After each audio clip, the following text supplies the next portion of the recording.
Ready? We're live with Boom Jackets. We're going to be talking a little bit How we about the doing? Blue Jackets and some other NHL news. Why don't you go ahead and introduce yourself to everybody who may or may not know who you are? Hi there, I'm BoomJackets, otherwise known as Brandon. I got my own YouTube page and all that stuff, and just been a die-hard CBJ fan since 2000. I was at the very first game, so I have a deep hockey knowledge and Blue Jackets. I'm a huge lover, so yeah, that's basically me in a nutshell. I'm a huge Jackets fan and always will be. That is well said.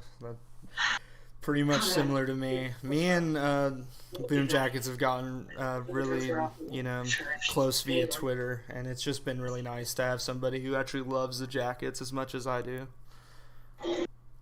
And it's not even just the love, but it's also just a knowledge of the sport and a Right. common Well, sense of the that's game that most people don't have because most people are sometimes new fans who only know the good times of a team and they don't understand when you have an off season like we had this past year.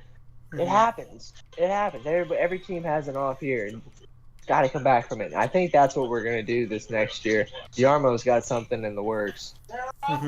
No, I totally agree that not to like pick fun at or like make look down on other Jackets fans, but some of them just don't have that hockey knowledge like a Habs fan or a Bruins fan would have when talking about the game. And I think that's also to do with how the team has branded themselves in Ohio, because it's really in Columbus where you'll find the really hardcore hockey knowledgeable fans. But in some cases, when you spread out, a lot of people are just like, yeah, I'll follow the Blue Jackets, but like, I'm still a football guy. You know what I mean? Oh yeah, and they go off of that because we have the Cleveland Monsters, and you have the fans there who have watched some of the newer Blue Jackets. They've watched them through the system come up in the AHL team, and then you have those fans who then have the player come up to the Blue Jackets, and so then they're a fan of that player, and then they become a fan of the Blue Jackets. Well, So then they that's look at the prior history of the team and go, "Oh wow, this team's been really good in making the playoffs." well, that's another thing too, that Columbus has always had their AHL affiliate outside of Columbus up until they got the Monsters. I think it was like in the early like 2010s, I believe. Because remember, the Monsters used to be the affiliate of the Avalanche. Right? So it Yes, was, of so those course. fans in Cleveland really weren't tied to the Blue Jackets at all. So, Exactly, and all of a and sudden now they that they had. are, it's helped up north, but like we really need what I believe is an ECHL team, and I think we need to try and steal one in Kentucky. Like having one in Kentucky would be awesome. Well, yeah, and having one of those teams, you would have more of a branch of players who would then not only be close to Ohio, if you can maybe get it close to the Ohio border in Kentucky, you would then have more of a draw of players coming to another team and another level of play because there's not really much of a juniors or any kind of level like that in Ohio. There's really not. Right.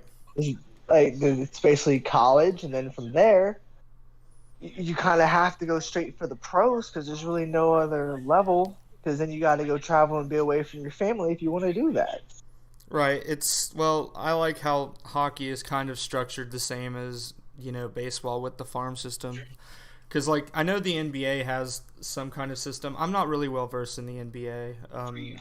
Apologies to all the basketball fans who listen to my stream. But I mean, that's part of the reason why It's I've made this, because I'm a hockey guy. You know what I mean? And I love how the system works, but we don't have an ECHL team at all. Oh no, we don't, And we and need it's one badly. basically all the juniors that we Hmm. have here, and the junior scenes that we really have here. They're not that high up in level to where they're getting recognition. Right. But I'm thinking, So yeah, just in terms of growing, the CBJ brand in itself, like just having that 3-team because growing the name and making it elite, making it a franchise to where when you see the name, people aren't going who and asking how long have you had a franchise. We need to get some respect on the Blue Jackets name, have players that want to come here and actually want to stay. Bjorkstrand signed that contract. That's a perfect example of finally having a player who's been in the system and now wants to stay in Columbus and likes it here.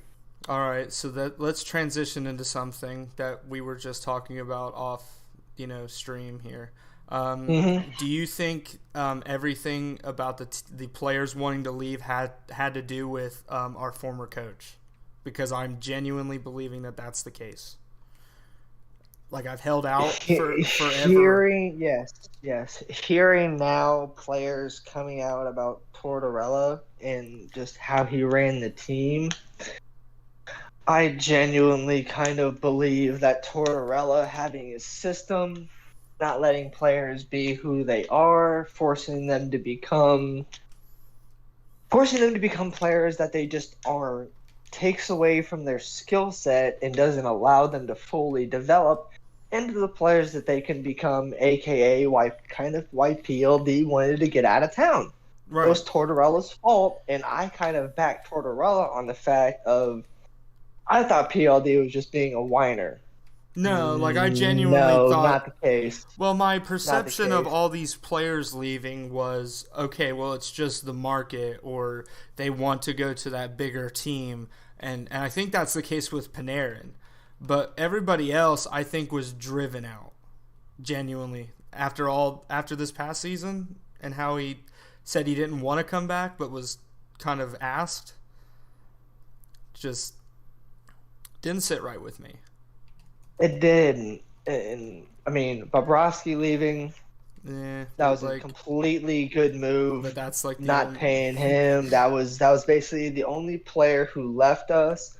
Maybe a little bit besides Duchesne, because he ventured off a little bit once he went to Nashville, but Panarin leaving us and then having success over with the Rangers, that one stung. Well, talking with people and knowing Panarin, it was his childhood dream to play in Madison Square Garden. So it's kind of like you can't fault him for something like that. If you have the chance to go play in MSG, you go fucking play in MSG. You know what I mean?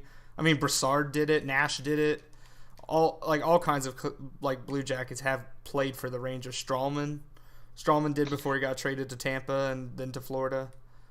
John Davidson was the goalie of the New York Rangers way back in his day when he played, and then he left with Panarin to go be, was it GM, right? Wasn't he the GM of the Rangers? I think he was president of hockey operations. Yeah, he was president of hockey operations, same as in Columbus. Yep. Thank you, sir. Thank you. Oh, you're welcome. But I forgot what we were just talking about. We were talking about players leaving. That's right. Yeah, and it's just it hasn't been sitting well with me. Just seeing all these players leaving and then seeing them have success elsewhere, and then just seeing us just struggle, and then the drama that it has, it affects the locker room chemistry. I mean, you saw last year when Foligno left with his daughter, and that was just a horrible situation. And then the players did what they did when they left, and then he comes back, holds a team meeting, and so the whole locker room chemistry changed at that point once he got back. No, I think what it is, and we're gonna find out soon, is if Larson is actually a good players coach and actually listens to his players, because right now it seems like he is, with how he's talked about Line and how he's going to give him more space and more opportunity to create, some offense. It's going to be nice, especially if we do pick up that center, because that's all. Do you remember the press conference for Larson, and then you saw all the players there in support of him when they announced him as the head coach? And Patty, that was literally such a good sign for seeing players there that wanted to support him there. Seeing those key names there that I saw, you saw Goose, you saw Elvis, you saw Line, Bjorkstrand, Cam Atkinson. that is your core group of guys going forward for the next 3 to 4 years that you need to be on key with this ship going forward. Yeah. No, and I think the great thing about seeing Line there because of the earlier incident where he got benched. He doesn't have a bad relationship with Brad Larson.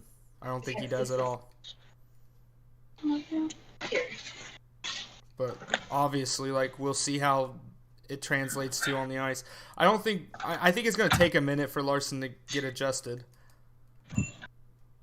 I think with any head coach in a system that is coming into his own has to figure out not only building his own system, because I know that he has one in place.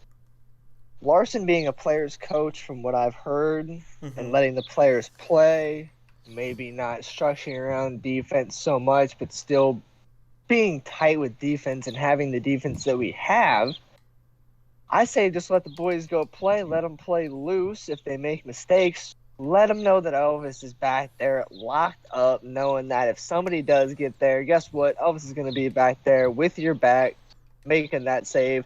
Turn it around, get it up the ice to whoever's up there and let them go snipe.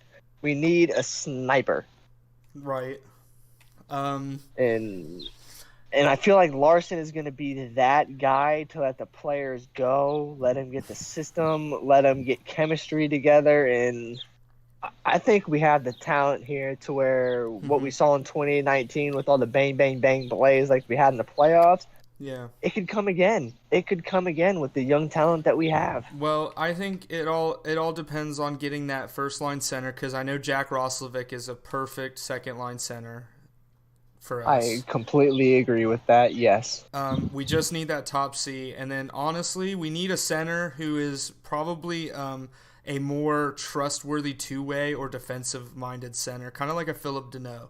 Because if you put Deneau up there with Laine, then you don't have to rely on Laine being a defensive reliability, because you have that two-way center that can actually play both ends.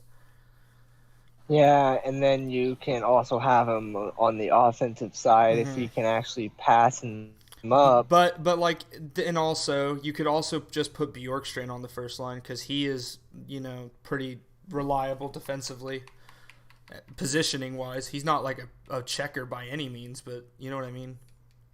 He's always in position in the defensive zone. I mean, if you look at it from his plus minus, he was one of the higher up plus minus. Granted, I don't think there were actually any plus guys except for maybe a few if they were defensemen, I believe. But he was one of the top guys because he's always in position. He learned Tortorella's system, but he also plays his own game, makes his own space, and he has a quick shot to get goals. He's kind of the perfect two-way forward winger / sniper that we've been waiting to develop, and now he's finally here. And with this past season, I'm not shocked if he's on pace and actually does hit 60 points this year, because he can do it. I mean, you saw that 30 and 30. I mean, yeah, if he could get 30 points in roughly 30 or 35 games, he could definitely get more than 60. That's no doubt, because Bjorkstrand's a streak. Like, he relies on those games where he can get a couple games in where he can score a goal. Like, he'll score a goal in more than just one game, but then he'll go quiet. You know what I mean? Like, I just think that has to do with the fact that, well, if he has, like, if he was to have watch video, I guarantee it. Teams watch video, I guarantee it. And if you can put him with somebody else that can make space for him, I think that was the reason half-ass why they were putting Laine with him at times, because once you saw it, if Laine had time and space, and if he didn't have a clear space, he was a good passer, and he could set up Ollie. I don't understand why Oliver wasn't on the first power play unit all year and having Laine play that defensive, point, even though he can't do it. Or you have Bjorkstrand play the point and have Laine play the forward. You know what I mean? Like, I don't know why Bjorkstrand was always, like, sat for the power play, like, and for overtime, too. Well, and again, you had Tortorella on the bench basically directing everything and telling everybody what to do. And so I don't really think Larson's power play really had his intentions in mind, maybe his basic setup, maybe he wanted, but for Mm-hmm. people that were out there, I think it was all Tortorella. I don't really think that he trusted Bjorkstrand out there on the power play unless he had to. And that No. was the problem, is that he didn't want to give Bjorkstrand time on the power play, and that was Mm-hmm. harsh because he's got great edge work. He's quick, he's agile, and he's got that shot. And if you get him any sort of time, if he hits net, it's going in. Right. Like that's the other thing. Like, why is your leading scorer in the doghouse? Like that makes no sense to me.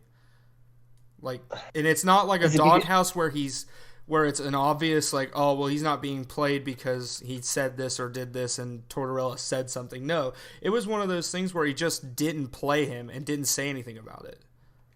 You know what I mean? Your leading scorer is sitting on the bench in it's a overtime. head scratcher. It's literally a head scratcher to where you're sitting there as a fan and you're like, why is Bjorkstrand not on the ice, but yet you're putting freaking Nick Foligno and Boone Jenner out there at the same time? It's like, what is that?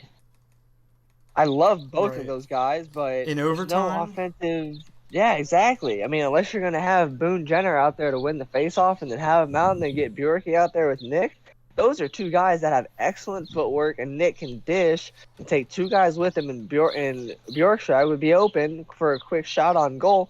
I would get that because they Mm-hmm. both got great edge work Well, and they both got Felino, great speed. yeah. Well, Felino shouldn't have been on the first like the first overtime unit at all. No offense to him. Nick Felino's a beauty, but It should have been Jack Roslovic and Bjorkstrand out there with Seth Jones to start overtime almost every single it time. should have been that, and or Line.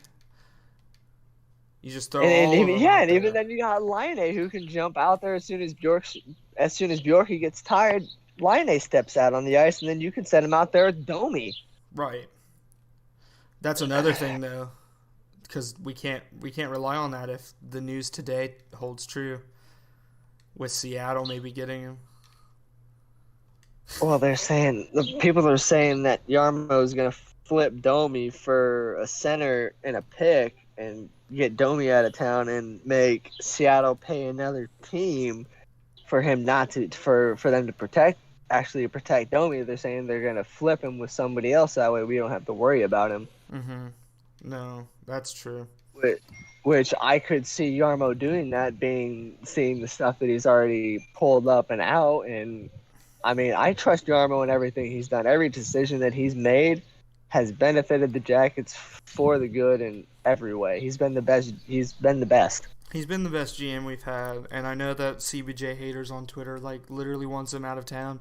Oh, don't But even talk like, to me about him. but I've like, seen him all day. all day, man. Get that All balding day. sob out of Columbus. No, like You for saw real. that Like too? for real. No, like I don't understand how people can say that shit and realize that yeah, our team was ass for literally the first 10 years of 10 years. existence. Yeah, We 10 did years, not have a literally. GM. We didn't. We didn't have a GM. In fact, Howson, not a GM. I'm No, 100%. Like I would have. Hausen was the dude who picked Gilbert Brule over Tyler Myers. But even then, I don't think that was a bad pick. We ruined Brule because we forced him to the NHL when he needed more time, in my opinion. But still. And I don't even think that was Howson either. I think that was the GM before him. What? Oh my gosh! Yeah, that was the GM before him. Do you realize the only first round pick that we've ever had that was actually first overall we actually traded for? We're the only franchise in the NHL who hasn't had a first overall pick that we haven't traded for. We're the only franchise. Yeah. That's wild. How rid can you say that it is, being 20 years now, we still have never had a first overall pick? Well, we haven't been like horribly bad for the last few years until just recently. So like I Uh, don't I mean, the lottery system I think is, not working either cuz I mean, who gets to pick every fucking year? Like the Oilers got the the first Oilers. overall pick for like 4 years straight, didn't they? 4 years straight, and they wasted two of them on forwards that didn't even. Neil Yakupov. Nail Who? Yakupov, lol. He He won was one a of their yeah. he won a Gagarin Cup though, so I'm happy for him at least in that sense that he's actually playing still. But yeah, the Yeah. Oilers fucked up. Oh goodness. I'm looking forward to this Blue Jackets off season and to what our GM and our front office has going. I think that they definitely have something in store. Am I gonna let's just address the elephant in the room here. Seth Jones. I really hope we can get something for him because Mm-hmm. he's basically the benchmark of our franchise. If we lose him, that Benchmark of is our a franchise. huge He step back for us if we was. lose him. Let's disagree here. I'm gonna play some devil's advocate though, a little bit, but I kind of slightly agree with this. That Seth Jones isn't really that good. He's overrated.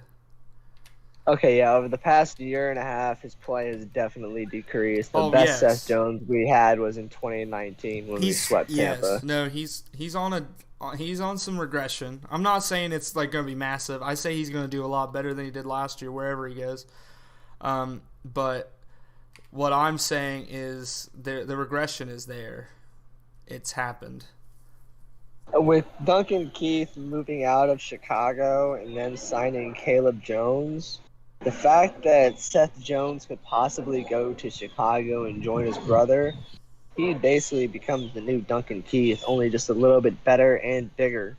Mm-hmm. Like, Chicago now has the opportunity to not only they got rid of an old veteran in Keith, but now they have a chance to not only get Caleb Jones, who now has a potential to thrive in Chicago, but now you have a chance to add his brother Seth Jones, who in that franchise and in that system could, again, as you say, prosper, getting into a new team and a new system. Dude, they had Duncan Keith, who was one of the best offensive puck-moving defensemen in his prime when they had him with those Cups. Yeah. Put Seth Jones in that system, and he's probably just as good as Duncan Keith, if not a bigger hockey IQ. And I want Holy Seth crap. Jones to go to Chicago, not only the fact that he would thrive there, but his brother's there. Like, you know how, crazy that would be? Like, I'm not saying that,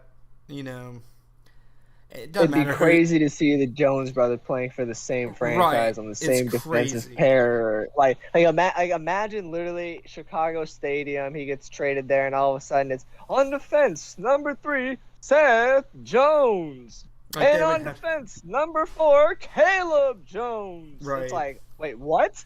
We got brothers on the same defensive pair, man. That's like magic on the ice.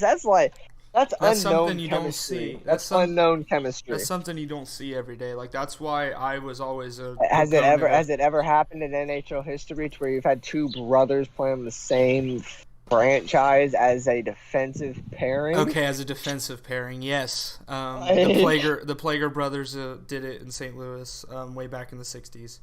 I know that. Oh my! You have a deeper hockey knowledge than even I do, and that's something that I know players back in like the '80s, some in the '70s, but you know players back in the '60s, and that's very rare to find somebody of our age who knows hockey back to the '60s. That's incredible. So I have more than just that far back. Did you know that the Stanley Cup's first American tenant was actually the Seattle Metropolitans in 1917? So Seattle was the first American-based team to win the Cup. And then they lost their franchise, and now they're getting another one 100 years later.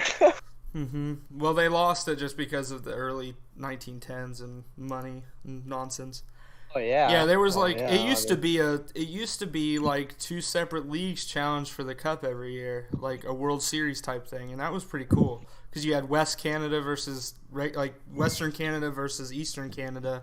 In some cases, that was just and we didn't see that during the original 6 era. Like, there's some hockey that was played way back in the day that nobody knows about. That's just like, wow. Like Portland, Oregon had a team. You had Victoria and Vancouver and all them. The Vancouver Millionaires were like really fucking good. That's another thing that we'll have to talk about. Yeah, once I finally actually look it up and learn about it. Yeah, you're gonna have to do some study. I'm gonna have to do a little bit of research now. You gotta make me do homework. Making you do some homework. Nah. No, I really want to get NHL 04 for PC. Like, I have an old Windows XP PC I could get it for, and you can download new rosters and also How do you historic play rosters PC NHL? You with have a to controller. know your. Oh, see. You can use a controller. I tried You playing. sly devil.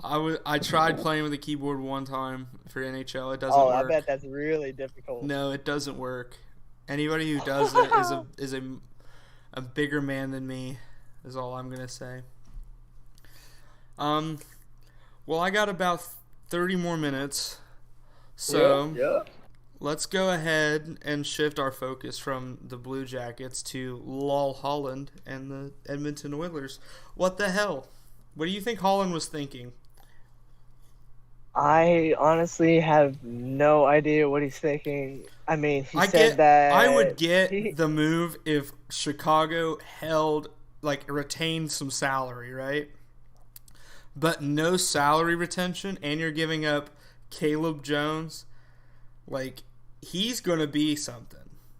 His analytics look really fucking promising, and you're trading him away for Duncan Keith, who's probably got 3 to 4 years max left in this league, if that. All right, and that's if he doesn't get injured, That's why I say if that. or it doesn't take a massive decline somewhere. Like, I mean, it was such a risky trade for Edmonton, who's already struggling for defensive depth, and you think going and draft, and you go and thinking that trading for a 39-year-old who's got all these accolades to him, but guess what? He's also got that many miles on him. He's 39 with that many miles, that many playoff runs, that many dings and bruises and scratches that he's gotten. Like, he's old. He is 39. And yes, he's got Stanley Cups, Norris, whatever. But what's he going to do for you in the long run if he has, 10 games where he doesn't do anything? And he's a turnover machine. Like, what happens if he doesn't learn the system in the time that it takes for them to go, wow, lost 10 games in a row. We've got Duncan Keith not doing anything for us. What are we going to do? I don't know. Anybody in the pipe? No, you traded the one dude who's actually probably going to be good. Should have stuck with Caleb Jones. Yeah. And, well, my gosh. no, like, it would have made more sense if they would have had some salary retained, or if they would have signed or if they could have had Duncan Keith signed for something smaller. Like, if that contract wasn't real, like, you know what I mean. And I get, Chicago absolutely fleeced Edmonton with that deal. But, I think Yarmo will fleece Stan Bowman with oh my gosh, with Kirby Dach. He fleeced Chicago solid for Panarin. Right. And yet all of a sudden Chicago just fleeced Edmonton for Caleb Jones. Like, GMs fleece each other constantly. And once you do you really think you can do it again anytime soon if you did it once? Do you think he can do it twice, or do you think I don't know. I mean, we fleeced Chicago once. Are we going to be able to do it again? I think we can, because Chicago has some pieces they are willing to give up if they want Seth Jones. And I'm not saying Doc for Jones type players. I'm talking some reasonable names like Adam Boquist. I would like to have. Oh yeah.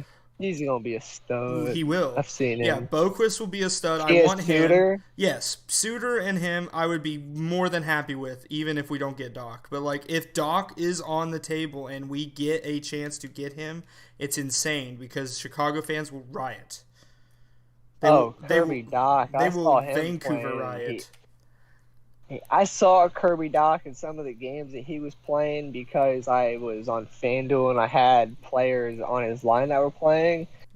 And I would be pissed because, I would have Kaner to break it, but they'd also be on the same line as Doc. And, he would literally steal goals or points from those guys because he'd be wide open, or he was a big enough body where he was freaking bodying dudes off and still getting a shot off and scoring. And I'm sitting there like, this dude is real. Taking off steam from Stamkos or Kane, who's sitting there at 30-some years old, and Kane's sitting there going, "Oh yeah, go ahead. Yep, you can go do all the work. That's fine. You're 22 years old. Go ahead, go do it." I'm Yeah. 33 years old, sitting here with cups under me, going, "Do I still gotta do all the work?" Nope. Kirby Doc's sitting there doing all the work for you. If we can get Kirby Doc in a deal for Seth Jones, where we maybe get another player for It's him, a bigger fleece job than Saad for Chicago Panarin. would be It would be pissed. it'd be a bigger fleece job. That's all I'm going to say about it. They'd probably be calling for Bowman's job, They would be. unless Seth Jones all of a sudden had like a 60-point year for him. Right. That's the one Then thing. they'd be sitting there going, "Oh." Unless Kirby Doc all of a sudden explodes for like But, like, 70 or 80 points. No, like the thing with Chicago as being one of the front runners is that's the team that Jones is most likely going to re-sign long term for. I mean, he also has Dallas and Florida as another one, which is Oh yeah, really that's because Dallas, that's where he's from, is Texas. yeah, and then Florida is just Obviously, he wants to go Bill play at home. Zito, But and the Dallas familiarity. can't afford him though. They got Klingberg and Heiskanen down there. They can't afford to have Jones down there too. I mean, they could. They'd have to get rid of one of them. Please send me Klingberg for Jones. Klingberg for Jones, 1-for-1. I'm gonna make the headshot. Maybe Klingberg and a pick for Jones, because I still think that Klingberg's a bit of a softie in terms. The whole 1-for-1 thing that I say is just kind of a joke. Obviously, it'd be packaged. Oh, I know. I keep on seeing that on Twitter all day long. Is these people doing these 1-for-1s? I'm sitting there just laughing at them, like, and then I go look at the comments. And I'm just like, let's go see it. Yeah, I'm just like, let's go see how many Karens are commenting on this post and just trying to rip this guy apart, even though it's all for sarcasm. Like, people need to understand sarcasm and like jokes and knowing that things aren't as serious. So I mean, it's all for fun. It's all for fun. Like 1-for-1 jokes. It'll never happen. But it's funny to put it out there to see if it actually would. Be like, yo, like I had freaking vision on that. Like, what's up? That's the one thing I memed into existence. I think was when Caleb got traded. Like, it's kind of just a safe bet that they're gonna target Seth Jones too, just because. And I was like, okay, let's make a Chicago headshot. Literally after that, the Hound posted that there's talks between the two, and I'm like, I memed something into existence. like I don't know how I did it, but I should be a GM. So would you like to end the segment on, well, maybe not end it, but would you like to talk about the Matisse thing and just talk about that a little bit if you want to? We can talk a little bit about Matisse, the hero. Yes, hero all day. Jersey to the rafters. My condolences to his family. Shout out to everybody watching the stream right now, because the goalie that I used in NHL 07 was a created goalie. I created Matisse on here and made him a 99 overall. So everybody watching the stream was watching Matisse this whole time. Dude, that's who was the goalie. I didn't want to have Martin Prusek or Pascal Leclerc in there, but honestly, let's talk more about Kivy.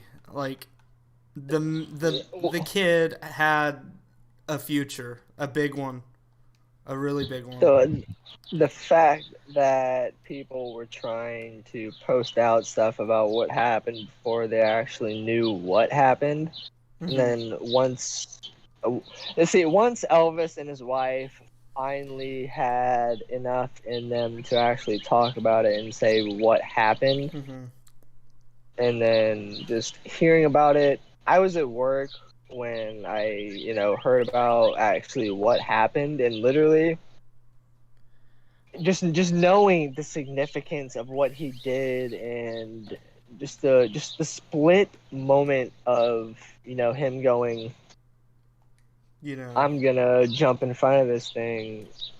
It takes a special person to sacrifice and himself. Matisse was a special person.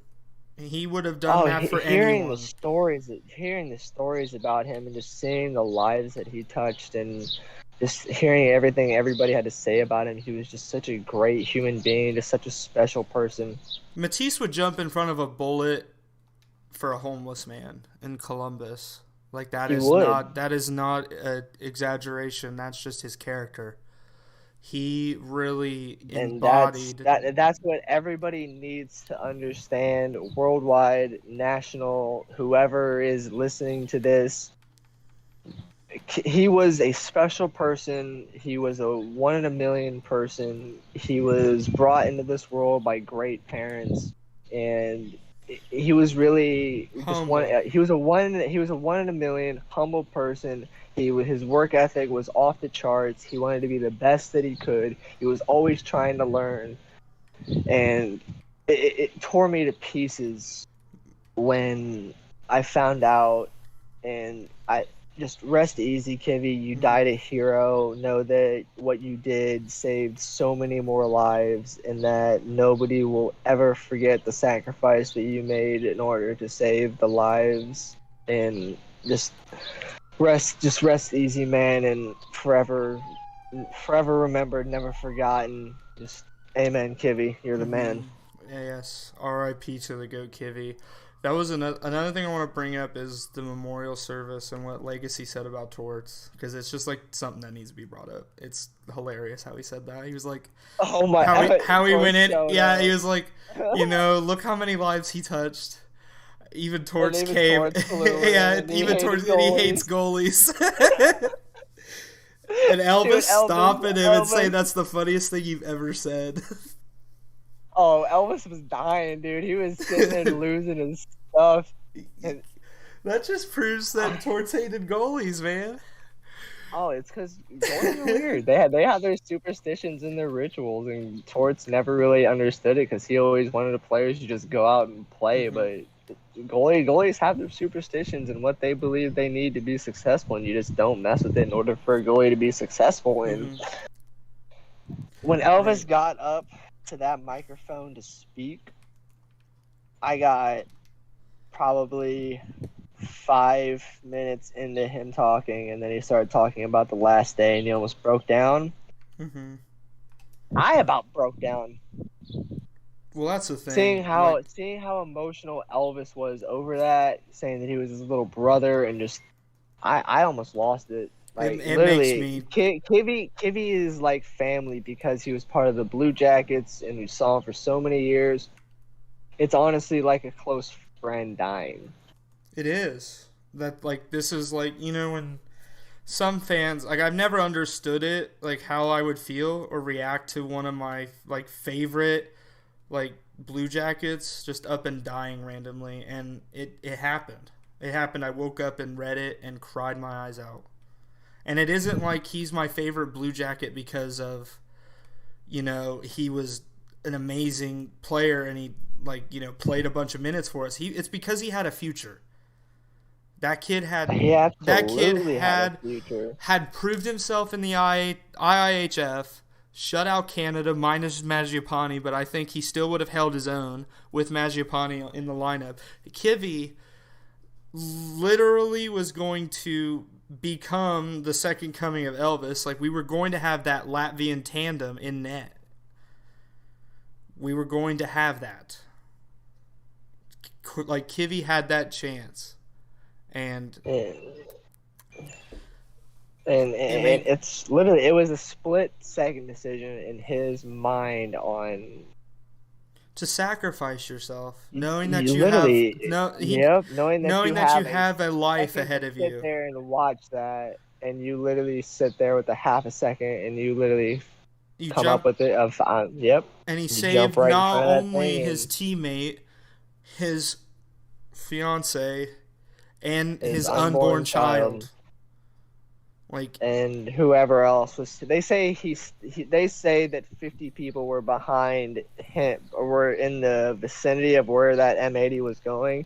They say mm-hmm. that it was a group of 50 people that he took an M80 to the chest for and saved that many lives. Yeah, for real. There's more lives that could have been lost, and he Oh, sacrificed absolutely. himself. It could have been a mass event of death if anything would have changed in that situation. It could have been much worse. Mm-hmm. I'm actually tearing up. So like, It's kind of Oh, hard. dude, you're good. Dude, you're good. I'm literally sitting here choking back right now, just staring everywhere. I mean, it's literally hard talking about it because of the situation and the closeness of you that you have. Because I mean, we literally sat there and watched him come and play games, debut at MSG, win that final game at Nationwide, and Mm-hmm. saw him celebrate. I have a video of them at the final game of all the players at center, and it was really hard having to literally see that memorial and see Kivi's body laying in that casket. It was so hard to sit there and literally it was hard to see him just laying there just dead in that casket, knowing that we would never get to see him play another game as a Blue Jacket. It was Mm-hmm. really tough. It is. There was a tweet that went out that said, "Don't retire 80, give it to Elvis." And like, I would like to see that happen, but like, I kind of also want the 80 to be retired. All right, hear me out on this real quick since you said that, but first game at Nationwide this year, very first regular season game, full Yeah. house, memorial. Elvis wears 80 for one fucking game. The very Mm-hmm. first game, he wears it to honor Kivy. Then they send it up to the rafters, and he wears 90 for the rest of the season. Let him wear it for just one game to honor his best, to honor his little brother Kivy. Let him wear Mm-hmm. it for one game, and then send it to the rafters, and then keep that jersey and put it in a box or whatever, and just yeah. Yeah. No, Just, that just, just, just, tweet just my that. thought. Let him wear it for one game. Let him honor his best friend, his little brother, in the very first game, and then send it Mm-hmm. up to the rafters, and then save that jersey and never let it ever be touched. Put it in the Mm-hmm. glass case. I'd also like the 80 patch on the jersey. Also needs to Yep, 80, happen. 80 pack. Seeing all the black 80s that Mm-hmm. are on the profile pictures for everybody, literally that made me tear up when I saw my entire timeline just filled up with 80s. That made me tear up. Mm-hmm. And it sucks that it took the death of a hockey player for people to realize how good of a hockey community that Columbus is. It sucks that it took that for people to recognize that we're a good hockey community. No, like I'm glad that I'm 100%. I'm glad that people realize that we're a good hockey community, but it's absolutely terrible that it took that for people to realize that we're a good hockey community. No, it is. It's very very disheartening. And then now with the whole Domi thing, it's just like all of a sudden just like let's shit on Columbus again. I don't know how. I don't know See, how I we're know supposed people to. were giving us grace for like a week when that happened, and nobody was really messing with our team. And then now all of a sudden it's back to a whole new subject, and now everybody's ripping on the Jackets again. Like they completely forget about what happened. It's like people, Like I would like a year. Kimmy. I'd like a break from just the. It's not like overtly like nasty type of comments. It's just like the general vibe that's given off by other stands is just like it's unneeded. Like what has the Blue Jackets done to you to cause you to just be kind of like snarky about certain moves that we've made? Oh, exactly. It's like like we're a brand new franchise compared to most of these teams. We haven't done anything. We haven't created rivalries with anybody. Most of everybody has created rivalries with us Mm-hmm. because they want to take liberties with the new team. But we've never dirtily cheap shot at anybody on really any team unless they did it to somebody from our team first. And so then we get rivalries with like the Pittsburghs, the Washingtons, Mm-hmm. the whoever's. And it's like, oh yeah, we've been around for like 60 years, and it's Like well, guess what? the hate for Minnesota is the same as well. I think it's just our You guys draft came in the class. same time we did, Yeah. and y'all haven't even been to a conference final, man. Like, chill out, Minnesota. I think Y'all they came in the did. same time we did. We should be brother No, franchises. I think Minnesota did in 2003, if I'm not mistaken. Unless it was just the semis. I think they made the conference final in 2003. Let me check. Man, did they really? Well, yeah, but they had like severe like the staff that Minnesota hired was ungodly way better than ours at the time. Like they had Jacques Lemaire as their head coach, like just to give you an idea, and he's a fucking amazing coach. It's 3:22. What time you gotta hop off there, big buddy? Um, let's wrap it up now. Let me like here. Let's get it all wrapped up together. I'm trying to find it. The yeah, I can't find it. I'm pretty sure that it was a. Yeah, I think it was Minnesota that went all the way to the Western Conference. That 2003 year. What are your final thoughts on everything? I think it's gonna be a whirlwind of an off season. For every team. I think that. I mean, it's just gonna be a whirlwind. It's just gonna be a whirlwind. You never know really what's gonna happen. You don't know who's really gonna go where. There's a lot of big name free agents out there that could really go anywhere that they want. Right.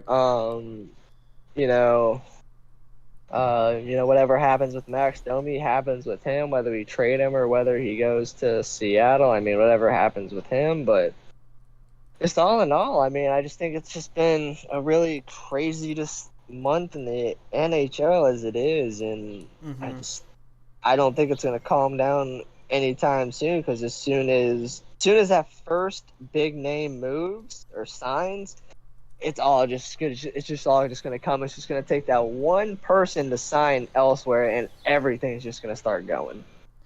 My final thought is the draft's going to be wild. We need to draft all centers.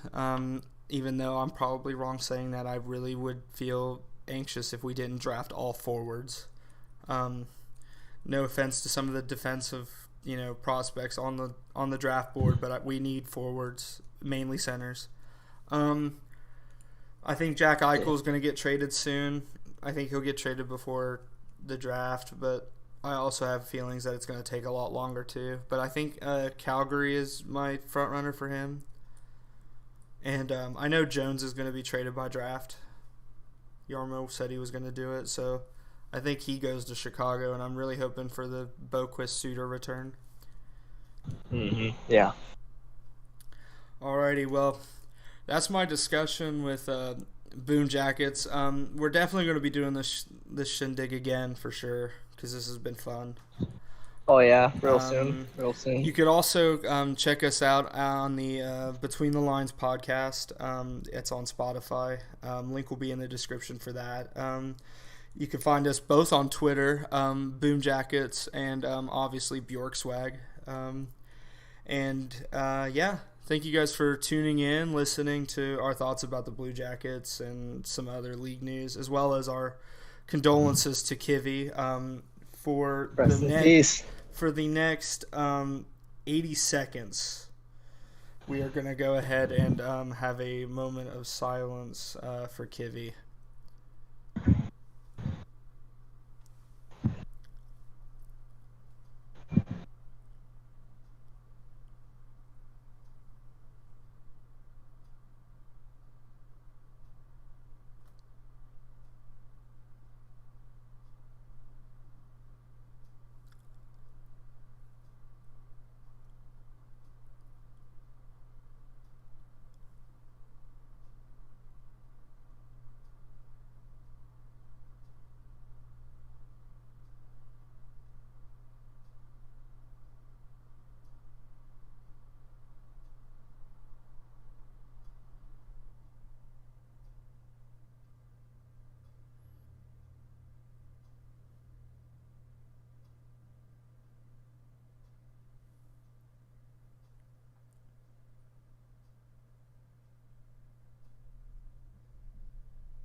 Why did my phone go off? Oof.